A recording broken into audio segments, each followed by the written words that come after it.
Hey TikTok, hey YouTube. I was not even planning on coming back this morning. I was watching Morning Joe because I wanted to see the mayor of Chicago, and he was on.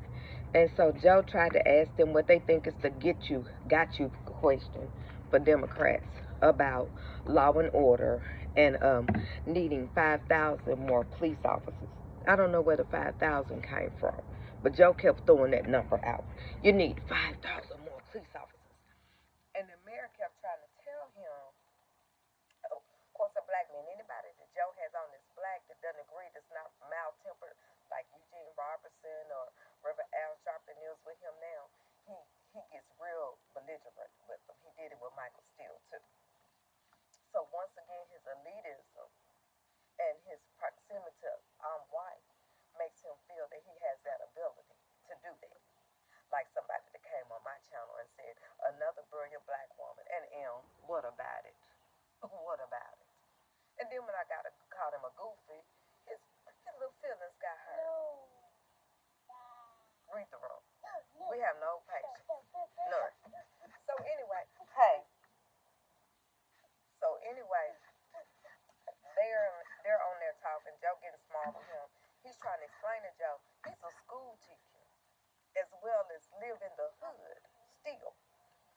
And he's trying to explain to Joe having 5,000 more cops is not going to help.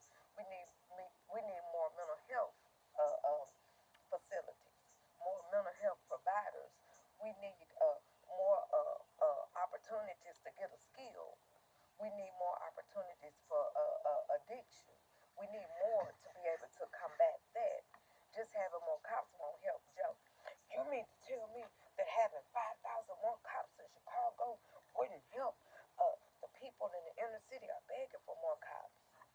If you live in the inner city, tell me, why are you begging for more cops? I live in the inner city in Tennessee. I'm not begging for more cops. We got a lot of cops in our inner city in Tennessee, and guess what? They're only in the inner city in Tennessee. And guess what? It doesn't do a damn thing for crime. Look up Memphis. Look up Nashville. Does nothing for crime. What used to help back in the day when I was young, in my 20s and 30s, raising my kids, is we had community cops. They knew the kids and they had to come from the community. If you get somebody from Putnam County going into my county to to to do policing, that ain't gonna do a thing. Because what happens is the police, of course, we need cops, but the police are coming after something happened. When it was community policing and they knew the kids and stuff, people were calling them and telling them before a crime happened.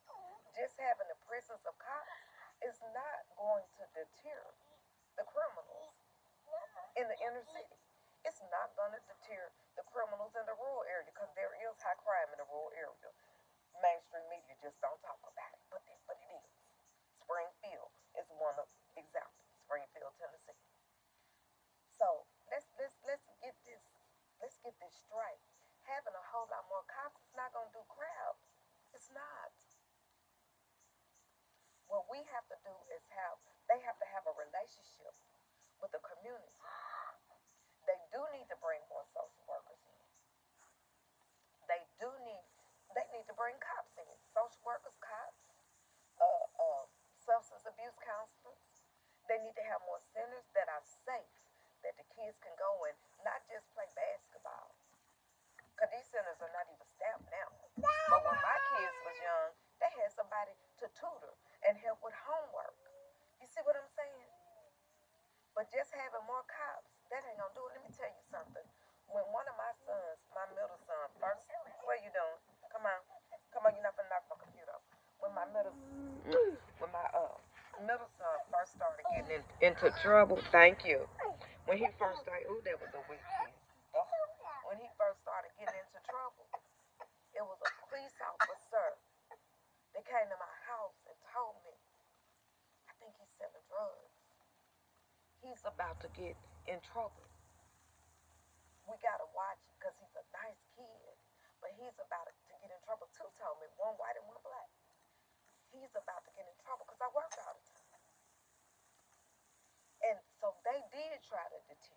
Because I can honestly say that the community gave my son so many chances, so many, down to the judges before he got penitentiary time. So of course we need policing, but we need the proper policing. We don't need these that are running in now like they're Rambo, because that's what I see in my community now. Like they're Rambo and they're here to save the day. I'm Wonder Dog. That's not what we need. And without community policing, you can't you can't tap down the crime. And that's why I say you have to have your neighborhood. Because my old neighbors would tell on my son. They were retired pharmacists, retired school teachers in an all black neighborhood. They would tell on him. And they loved him. He used to go to the store for him and stuff, but they would still tell on him. I told them, see, that's what you need. You need the neighborhood to be involved. So just thinking you flooding the zone with cops, it ain't gonna do a damn thing. And Joe Scarborough sits up there in his ivory tower, not knowing a doggone thing about what happens to the real people in the inner city. Now, if you live in the inner city and you think differently, you think flooding the zone with cops and that's all we need to help, let me know and explain to me why. From an angry black woman out of Tennessee, the have-nots would defeat the haves. Don't worry about council culture. Here, come right here. Don't hit it yet. Welcome to the Poor People's Revolution. The have-nots would defeat the haves. Welcome to the Poor People's Revolution. Now you can turn it off. Y'all, he was sneezing. Y'all, his little nose dirty.